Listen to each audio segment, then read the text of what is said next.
আলহামদুলিল্লাহি রাব্বিল আলামিন ওয়াসসালাতু ওয়াসসালামু আলা সাইয়্যিদিল মুরসালিন আম্মা বা'দ ফাআউযু বিল্লাহি মিনাশ শাইতানির রাজীম বিসমিল্লাহির রহমানির রহিম আসসালাতু ওয়াসসালামু আলাইকা ইয়া রাসূলুল্লাহ ওয়া আলা আলিকা ওয়া আসহাবিকা ইয়া হাবিবাল্লাহ আসসালাতু ওয়াসসালামু আলাইকা ইয়া নবিয়াল্লাহ ওয়া আলা আলিকা ওয়া আসহাবিকা ইয়া নূরাল্লাহ।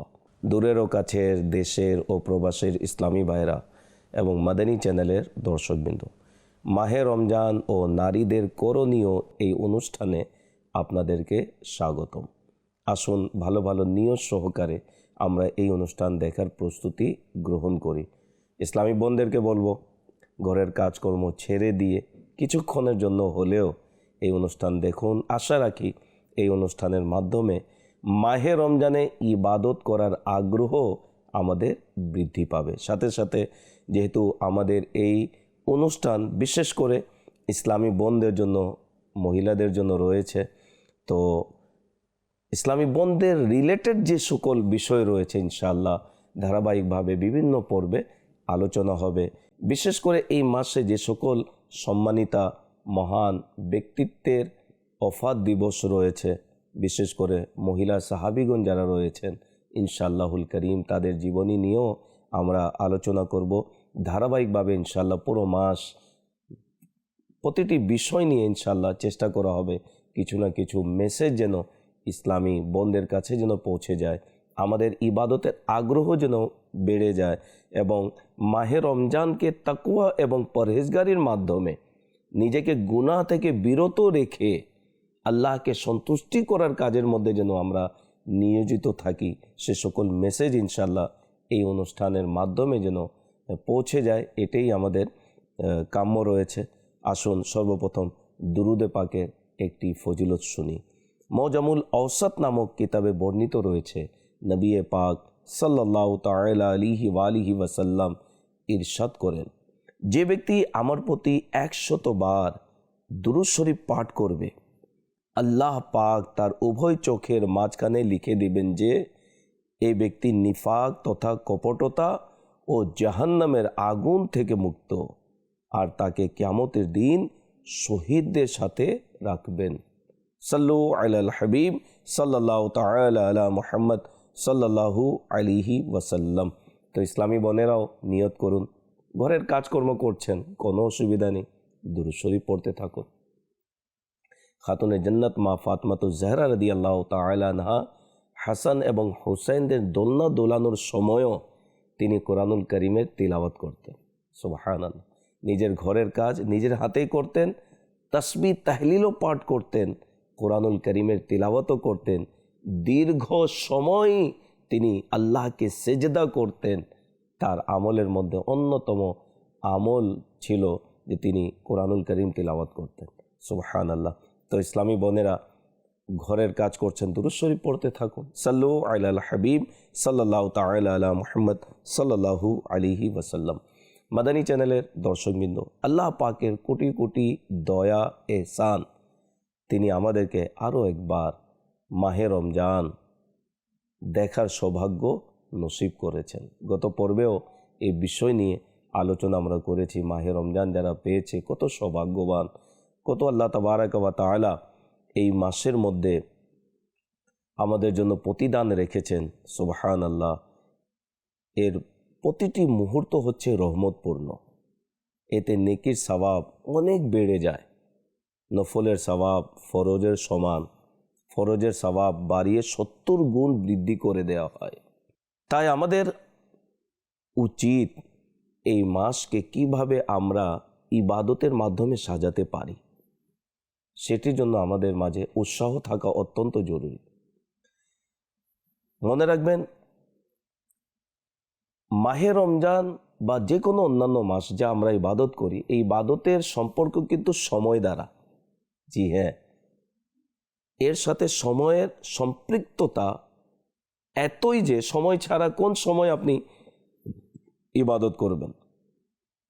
ফজর থেকে এশা পর্যন্ত যদি আমরা নামাজকে নিই, সময়ের মধ্যেই এই নামাজকে আমাদের জন্য ফরজ করা হয়েছে।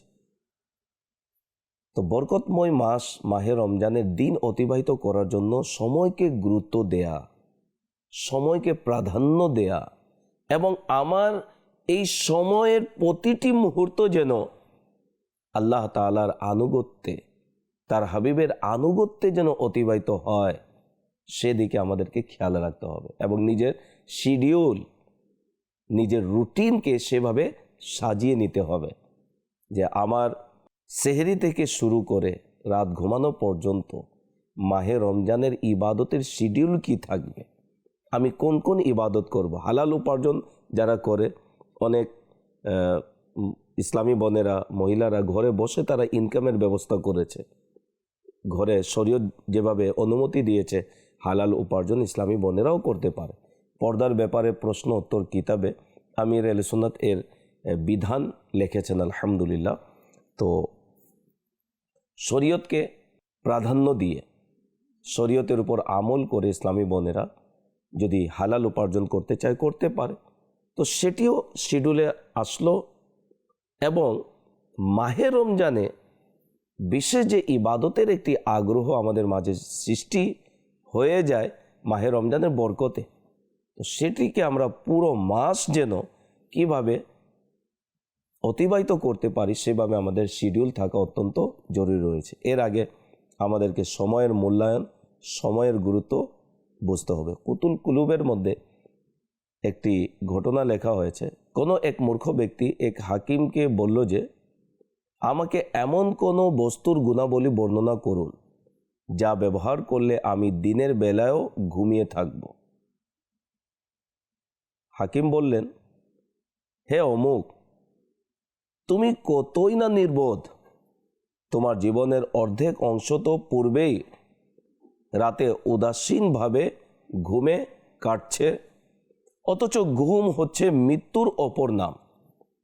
এবং এখন তুমি তোমার জীবনের তৃতীয়াংশকেই আরও ঘুমে কাটাতে চাও, আর শুধুমাত্র এক অংশই জীবন। তখন সেই লোকটি জিজ্ঞাসা করলো, তা কিভাবে? সেই হাকিম বলল, যেমন ধরো তোমার বয়স 40 বছর, তবে এর অর্ধেক 20 বছর হলো, এবং তুমি একেও আবার 10 বছর বানাতে চাও, অর্থাৎ যদি দিনে আরও ঘুমাতে চাও তবে 10 বছর আরও কমে যাবে, এবং তোমার নিকট আখিরাতের পাথেও জমা করার জন্য শুধুমাত্র 10 বছরই অবশিষ্ট থাকবে। সুতরাং অধিক ঘুমানোর ইচ্ছা মন থেকে বের করে দাও। এখানে ওই সকল লোকদের জন্য অত্যন্ত শিক্ষণীয় বিষয় রয়েছে যারা রমজানে শুধু ঘুমায়, দিনেও ঘুমায়, রাতেও ঘুমায়, রোজা লেগে গিয়েছে। তো রমজান মাসে তো রোজা লাগবেই, রোজা রেখেছি আল্লাহর সন্তুষ্টির জন্য। তো ঘুমানোর জন্য রমজান আসেনি, রমজান এসেছে ইবাদতের জন্য। রমজান মাসে কম ঘুমিয়ে বেশি ইবাদত করা। আর যদি কারো সহ্য না হয়, আপনি পর্যাপ্ত ঘুমান, 8 ঘন্টা ঘুম যথেষ্ট। রমজানে 7 ঘন্টা করে দিন। নামাজ পড়ুন, ইবাদত করুন, রিয়াজত করুন, তাকওয়া পরেজগারির মাধ্যমে রমজানকে অতিবাহিত করুন। তো অনেকে সময় পেলে ঘুমিয়ে যায়। তো ঘুমিয়ে গেলে ইমাম গজালি রহমতুল্লাহ তাআলা বলেন হায়াতও কমে যায়, যা আমরা ঘটনা দ্বারা বুঝলাম। নবী করিম রউফুর রহিম সাল্লাল্লাহু আলাইহি ওয়াসাল্লাম ইরশাদ করেন, হযরত সুলেমান বিন দাউদ আলাইহিস সালামকে তার সম্মানিতা মা রাদিয়াল্লাহু তাআলা আনহা বললেন, হে আমার বৎস, রাতে বেশিক্ষণ ঘুমিও না, কেননা রাতে বেশি ঘুমানো মানুষকে কিয়ামতের দিন ফকির বানিয়ে দেয়। বেশি ঘুমালে সে ইবাদত করতে পারবে না। তো মাহে রমজানে আমাদের কিছু বিষয় স্পেশালভাবে নিজের স্বভাবের মধ্যে নিয়ে আসতে হবে। একটি হচ্ছে কম ঘুমানো, কম কথা বলা এবং কম খাওয়া। এটি সুন্নাতও রয়েছে। রমজানে দেখা যায় অনেকে এত কথা বলে যে শুধু তার অযথা কথার মাধ্যমে এই সম্মানিত মাসের মুহূর্তগুলো অতিবাহিত হয়ে যায়। এত ঘুমায় যে পবিত্র মাসের পবিত্র সময় ঘুমের মধ্যে চলে যাচ্ছে। যখন ইফতার করতে বসে এত বেশি খেয়ে নেয় যে ওই সেই বেশি খাবার প্রথম কুফল এটাই হয়, এশার নামাজ পড়তে গিয়ে মন লাগে না। কোনো রকম যদি এশার নামাজ আদায় করে নেয় তাহলে তারাবির নামাজ থেকে বঞ্চিত হয়ে যায়। কেন? শরীর ভারী হয়ে গিয়েছে, ঘুমের প্রভাব ধরে ফেলেছে, বেশি খেয়ে নিয়েছে, এখন ঘুম আর ঘুমের প্রভাব, এখন তারাবি নামাজে মন লাগে না। ইমাম গাজ্জালি রহমতুল্লাহ তাআলা কিমিয়ায় সাআদাতের মধ্যে বলেন, রোজাদারদের জন্য সুন্নত হলো যে দিনের বেলা বেশিক্ষণ ঘুমিও না, বরং জেগে থাকো, যাতে ক্ষুধা ও দুর্বলতার প্রভাব অনুভব হয়। যদিও উত্তম হলো কম ঘুমানো, তবুও যদি প্রয়োজনীয় ইবাদত ব্যতীত কোনো ব্যক্তি ঘুমিয়ে থাকলে গুনাহগার হবে না। ইমাম গাজ্জালি রোজাদারদের সুন্নাত কি বলেছেন? সেটি হচ্ছে বেশিক্ষণ ঘুমিও না, জেগে থাকো দিনের বেলায়, যাতে করে ক্ষুধা অনুভব হয় এবং দুর্বলতার প্রভাবও অনুভব হয়। এটি হচ্ছে রোজাদারদের জন্য সুন্নাত। ঘুমিয়ে গেলে তো সময় অতিবাহিত হয়ে যায়। তো আল্লাহ তাবারাক ওয়া তাআলা সময়ের নিয়ামত আমাদেরকে দান করেছেন। দিনে রাতে আল্লাহ তাবারাক ওয়া তাআলা 24 ঘন্টা আমাদেরকে দান করেছেন। যারা ধনী তাদেরকেও দান করেছেন, যারা গরিব তাদেরকেও 24 ঘন্টা দান করেছেন, ইসলামী ভাইদেরকেও 24 ঘন্টা দান করেছেন, ইসলামী বোনদেরকেও 24 ঘন্টা দান করেছেন। অর্থাৎ দিনে রাতে যে ঘন্টা, সেটি 24 ঘন্টা সবার জন্য। যারা বৃদ্ধ তাদের জন্য 24 ঘন্টা, যারা শিশু তাদের জন্য 24 ঘন্টা, যারা ইমাম তাদের জন্য 24 ঘন্টা, যারা মুসল্লি তাদের জন্য 24 ঘন্টা। তো দিন রাতে সময় হচ্ছে 24 ঘন্টা। হযরত ইমাম হাসান বসরি রহমতুল্লাহ তাআলা তিনি বলতেন, হে আদম সন্তান, তুমি বিভিন্ন ধাপের সমষ্টি। যখনই তোমার থেকে রাত বা দিন অতিবাহিত হয়ে যায়, তবে তোমার একটি ধাপ শেষ হয়ে যায়, এবং যখন তোমার সকল ধাপ শেষ হয়ে যাবে, তবে নিজের গন্তব্য অর্থাৎ জান্নাত বা জাহান্নাম পর্যন্ত পৌঁছে যাবে। এই যে দিন রাত অতিবাহিত হচ্ছে, এই দিন রাত আমাদেরকে কার নিকটবর্তী করে দিচ্ছে? মৃত্যুর নিকটবর্তী করে দিচ্ছে। সময় যে অতিবাহিত হচ্ছে, এই সময় আমাদেরকে কোথায় নিয়ে যাচ্ছে?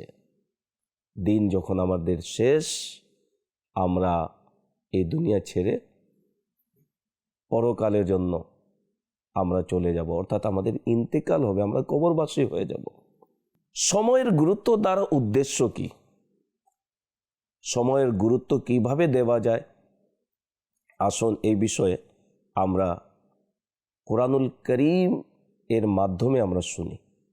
যেমন 30তম পারা সূরা আসর এর 1 থেকে 3 নম্বর আয়াতে করিমাতে আল্লাহ তাআলা ইরশাদ করেন, ওয়াল আসর ইন্নাল ইনসানা লাফি খুসর ইল্লাল্লাযীনা আমানু ওয়া আমিলুস সালিহাতি ওয়া তাওয়াসাউ বিল হক ওয়া তাওয়াসাউ বিস সবর।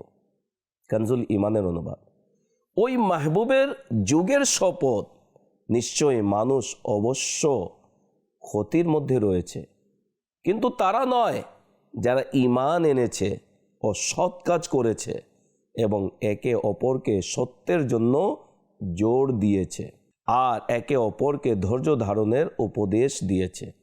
হাকিমুল উম্মাত মুফতি আহমদ ইয়ারখান নাঈমি রহমতুল্লাহ তাআলা বলেন, মানুষ তার মূল পুঁজি অর্থাৎ বয়সকে কুফর, গুনাহ, উদাসীনতা, দুনিয়ার আকাঙ্ক্ষা, খেলাধুলায় নষ্ট করছে। একে আখিরাতকে উত্তম বানানোর উপায় বানালো না। মানুষ হলো ব্যবসায়ী, জীবন হলো তার দোকান এবং আমল হলো দোকানের সদাই অর্থাৎ পণ্য।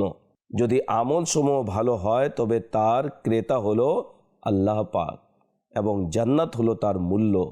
যদি মন্দ হয় তবে শয়তান হলো তার ক্রেতা এবং দোজখ হলো তার মূল্য। যেমন সদাই তেমন ক্রেতা, যেমন পণ্য তেমন ক্রেতা। তো আল্লাহ তাবারাক ওয়া তাআলা যে হায়াত দিয়েছেন, এই হায়াত আল্লাহর পক্ষ থেকে অনেক বড় নেয়ামত। এই সময় অনেক বড় নেয়ামত।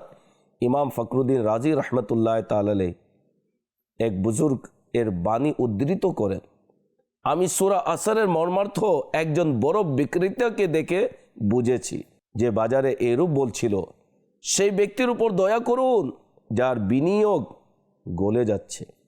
সেই ব্যক্তির উপর দয়া করুন যার বিনিয়োগ গলে যাচ্ছে। সেই ব্যক্তির উপর দয়া করুন যার বিনিয়োগ গলে যাচ্ছে। তার এই কথা শুনে আমি বললাম, এটাই হচ্ছে ইন্নাল ইনসানা লাফি খুসর এর মর্মার্থ। তিনি আরো বলেন, সুতরাং যার জীবন নিষ্ফল অতিবাহিত হয় তবে এরূপ ব্যক্তি ক্ষতির সম্মুখীন হবে।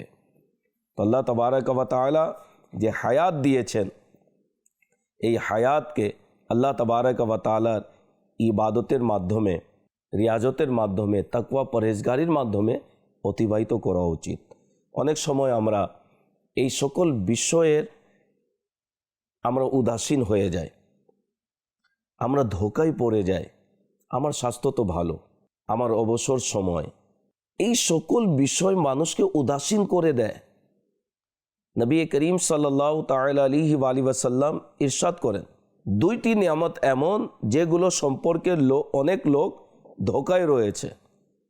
এক স্বাস্থ্য, দ্বিতীয় হচ্ছে আরাম।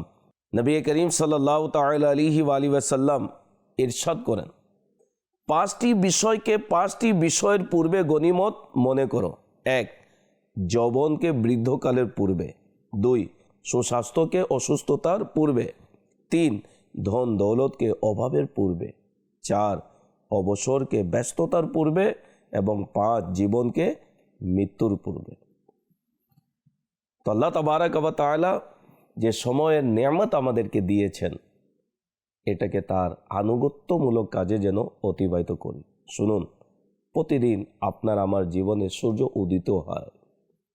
কোনোদিন লক্ষ্য করেছি বা জানার চেষ্টা করেছি, এই যে সকাল হলে সূর্য উদিত হয়, সে আমার জন্য কি মেসেজ নিয়ে এসেছে, কি বার্তা নিয়ে এসেছে?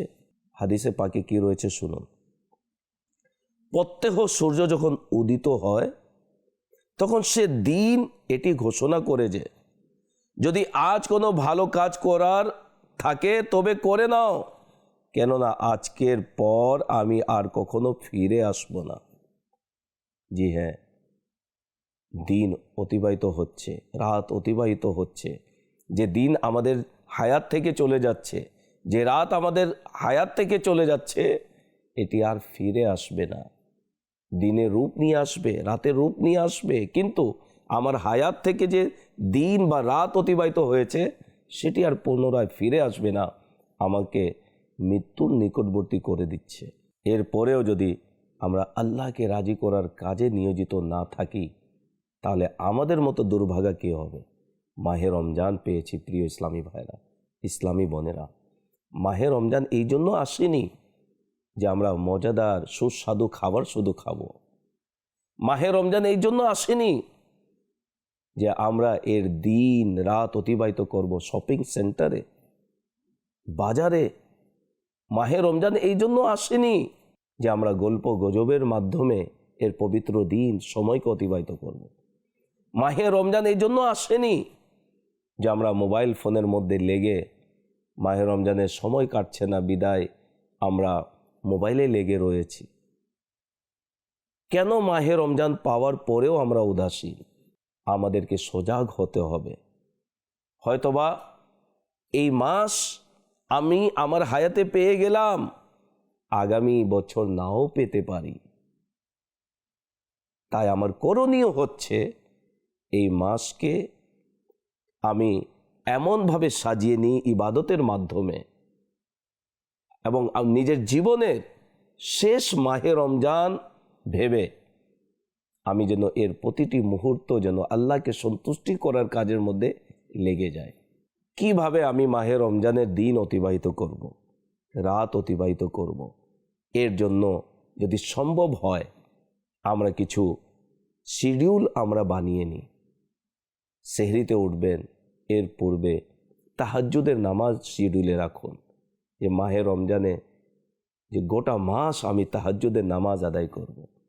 মন ভরে আল্লাহ তাবারাক ওয়া তাআলার দরবারে হাত তুলে কান্নাকাটি করে মোনাজাত করব। ফজরের আজান যখন হবে, আজানের উত্তর প্রদান করব। সেহরির সময় যখন হবে, আমরা সেহরি করব সুন্নত মোতাবেক। ফজরের আজান যখন হবে, আজানের উত্তর প্রদান করব। ইসলামী ভাইয়েরা জামাত সহকারে নামাজ আদায় করবেন। ইসলামী বোনেরা সময় মোতাবেক ফজরের নামাজ ঘরেই আদায় করবেন। নামাজের পর আল্লাহ তৌফিক দেয়, কোরআনুল করিমের তিলাওয়াত করুন। কোরআন অবতীর্ণের মাস হচ্ছে মাহে রমজান মাস। এই মাসেই কোরআন অবতীর্ণ হয়েছে। কমপক্ষে এক খতম তো দিন। রমজান তো শুরু হয়েছে, তিলাওয়াত শুরু করে দিন যে প্রতিদিন আমি কমপক্ষে হলেও এক পারা আমি তিলাওয়াত করে ঘুমাবো, বা সারাদিনে আমি এক পারা তিলাওয়াত করব। এরপরে একটু বিশ্রাম নিয়ে নিন। ইশরাক চাস্তে নামাজ আদায় করুন, তারপরে বিশ্রাম নিয়ে নিন। এরপরে যদি যারা হালাল উপার্জন করার জন্য যেতে চান, হালাল উপার্জন করুন, এটিও ইবাদত। কারো সাথে সারা দিন যেন আমাদের মনোমালিন্য না হয়, আচার আচরণ স্বভাব যেন আমাদের খারাপ না হয়, কারো সাথে দুর্ব্যবহার যেন না হয়, কারো সাথে যেন বিবাদে আমরা লিপ্ত হয়ে না যায়, সেদিকে আমাদেরকে খেয়াল রাখতে হবে। যেহেতু মাহে রমজান মাস এ আমরা পদার্পণ করেছি, আমি যেভাবে রোজাদার আরেকজনও সেভাবে রোজাদার, আমরা খেয়াল রাখব। ফরজ নামাজের যখন সময় হবে, নামাজের জন্য যেন আমরা এগিয়ে যাই। হযরত আম্মা আয়েশা সিদ্দিকা রাদিয়াল্লাহু তাআলা আনহা তিনি বলেন, আমাদের ঘরের মধ্যে সবচাইতে হাস্য উজ্জ্বল চেহারা ছিল নবী পাক সাল্লাল্লাহু আলাইহি ওয়াসাল্লামের। তিনি সবার সাথে, উম্মাতুল মুমিনিনদের সাথে তিনি হাসি মুখে কথা বলতেন। যখনই নামাজের সময় হতো, নিজের পরিবার থেকে এমন পৃথক হয়ে যেতেন, মনে হতো তিনি আমাদেরকে চিনেন না। এভাবে নামাজের যখন সময় হতো, নামাজের দিকে নবী পাক সাল্লাল্লাহু আলাইহি ওয়াসাল্লাম অগ্রসর হতেন। তো নামাজের যখনই সময় হয়, আমরা নামাজ আদায় করি। সারা দিন যেন তাসবিহ, তাহলিল, দুরুদে পাক যেন আমাদের মুখে থাকে। ইসলামী বোনেরা রান্না করছেন, রান্না করুন, জিকিরও করুন, দুরুদও পড়ুন। ঘরের একটি জায়গাকে আপনি মসজিদে বায়েত যাকে বলা হয়, ইবাদতের জন্য নির্ধারিত করে নিন। জানামাজ বিছানো থাকবে, সেখানে নামাজ আদায় করুন, কোরআনুল কারীমে তিলাওয়াত করুন, তাসবিহ তাহলিল পড়ুন, পর্দাতে থাকুন। নিজের চোখকে, নিজের কানকে, নিজের মুখকে, নিজের হাতকে, নিজের পাকে আল্লাহ তাআলা নাফরমানিমূলক কাজ থেকে বিরত রাখুন, হেফাজতে রাখুন। রমজান এসেছে আমাদেরকে মুত্তাকি বানানোর জন্য, পরহেজগার বানানোর জন্য, আমাদের আত্মশুদ্ধির জন্য। তো সেইভাবে আমাকে হেফাজতের বেষ্টনীতে থাকতে হবে, যাতে করে আল্লাহ তাআলার নাফরমানি হয়ে না যায়। অনেক সময় মহিলারা দেখা যায় ঘরের মধ্যেও 2-4 জন মহিলা একত্রিত হলো, কারো না কারো গীবত নিয়ে বসে গেল, কারো না কারো ব্যাপারে সমালোচনা নিয়ে বসে গেল। রমজানেও মাআযাল্লাহ আস্তাগফিরুল্লাহ, যেখানে জিকির এবং দুরূদ যেন মুখে থাকে, রমজানে দেখা যায় গীবত নিয়ে অনেকে পড়ে থাকে, অন্যের সমালোচনা নিয়ে পড়ে থাকে। এই রূপ যেন না হয়। অন্যথায় রোজা রাখলাম, না খেয়ে সারাদিন অতিবাহিত করলাম, কিন্তু রমজানের যে একটি নুরানিয়ত রয়েছে, রুহানিয়ত রয়েছে, সেটি থেকে আমরা বঞ্চিত হয়ে যাব। কেন? রোজাদারদের জন্য প্রতিদান হচ্ছে জান্নাত। আর সেই রোজাদারদের জন্য জান্নাত তো রয়েছে যারা নিজের পুরো দেহকে, পুরো বডিকে, পুরো অঙ্গকে আল্লাহ তাআলা নাফরমানি থেকে হেফাজতে রাখবে। কেউ যদি বসলো, কারো কথা উঠিয়ে দিল, গীবত করছে, থামিয়ে দিন যে মাহে রমজান, এমনিতেও গীবত করা হারাম, রমজানে তো আরো কঠোরভাবে হারাম। ভাই আপনি গীবত করেন না, বোন আপনি গীবত করেন না, তওবা করুন, আপনিও বাঁচুন, আমাকেও বাঁচান। কারো ব্যাপারে সমালোচনামূলক কথা উঠে গেল, থামিয়ে দিন। এটি মাহে রমজানের বার্তা। নিজেকে বিরত রাখুন গুনাহ থেকে, অন্যকেও বিরত রাখার চেষ্টা করুন। তো মাহে রমজানে আমাদের ইবাদতের যে শিডিউল রাখতে হবে, যাতে করে আমার আল্লাহ যেন রাজি হয়ে যায়। ইসলামী বোনেরা রোজা রেখেছেন, আলহামদুলিল্লাহ। ইসলামী বোনদের উপরও রোজা ফরজ, তাদের বিশেষ দিন ছাড়া রোজা রাখতে হবে। তো রোজা রেখেছেন, স্বামীর খেদমত কি ভুলে যাবেন? না, রোজার দিনেও স্বামীর খেদমত যেন আমরা ইসলামী বোনেরা যেন করে। হ্যাঁ, ইসলামী ভাইরা চেষ্টা করুন, যেহেতু রমজান মাসে যেভাবে আপনি কাজে যাচ্ছেন হালাল উপার্জন করার জন্য, কিন্তু অনেক প্রতিষ্ঠানে ডিউটি কমিয়ে দেওয়া হয় যাতে করে আমরা সহজভাবে রোজা রাখতে পারি। ঠিক ঘরের কাজকর্মেও মহিলাদের কাজকর্ম কমিয়ে দিন, যাতে করে আপনার স্ত্রী সুন্দরভাবে আরাম করে মাহে রমজানের ইবাদত যেন করতে পারে। অনেক সময় দেখা যায় অফিস থেকে আসলেন, আসার সাথে সাথে এটা আনো সেটা আনো, এটা বানাও সেটা বানাও, মানে অর্ডার করতে করতে দেখা যায়, এবং ইসলামী বোনেরা মহিলারা ব্যবস্থা করতে করতে তারা সময় পায় না তিলাওয়াত করার, তারা সময় পায় না জিকির করার, তারা সময় পায় না সঠিকভাবে আল্লাহ তাআলার দরবারে হাত তুলে দোয়া করা। তো যারা আমরা বিবাহিত, তো নিজের স্ত্রীদের প্রতি খেয়াল রাখা অত্যন্ত জরুরি। আর ইসলামী বোনেরা নিজের স্বামীর খেদমতের প্রতি যেন খেয়াল রাখে, তার কি প্রয়োজন, এটিও ইবাদত। স্বামী যদি রাজি, আল্লাহও রাজি। সুবহানাল্লাহ। এবং নবী পাক সাল্লাল্লাহু তাআলা আলাইহি ওয়া আলিহি ওয়াসাল্লাম উম্মাহাতুল মুমিনিনদের সাথে যে সুন্দর আচরণ করেছেন, ইতিহাস সাক্ষী রয়েছে যে নবী পাক সাল্লাল্লাহু আলাইহি ওয়াসাল্লামের অপেক্ষায় উম্মাহাতুল মুমিনিনরা থাকতেন। তো আমরা যারা বিবাহিত, যারা স্বামী রয়েছেন, একটু লক্ষ্য করে দেখুন আপনার স্ত্রী আপনার অপেক্ষায় থাকে কিনা, নাকি আসলে আতঙ্কিত হয়ে যায় আপনার ব্যবহারের কারণে। তো মাহে রমজানে মেহেরবানি করে আমরা কেউ কাউকে যেন কষ্ট না দিই, এবং আমরা যেন একে অপরকে ভালোবাসি আল্লাহর সন্তুষ্টির জন্য, একে অপরের খেয়াল রাখি, যাতে করে মাহে রমজান সুন্দরভাবে ইবাদতের মাধ্যমে যেন কেটে যায়।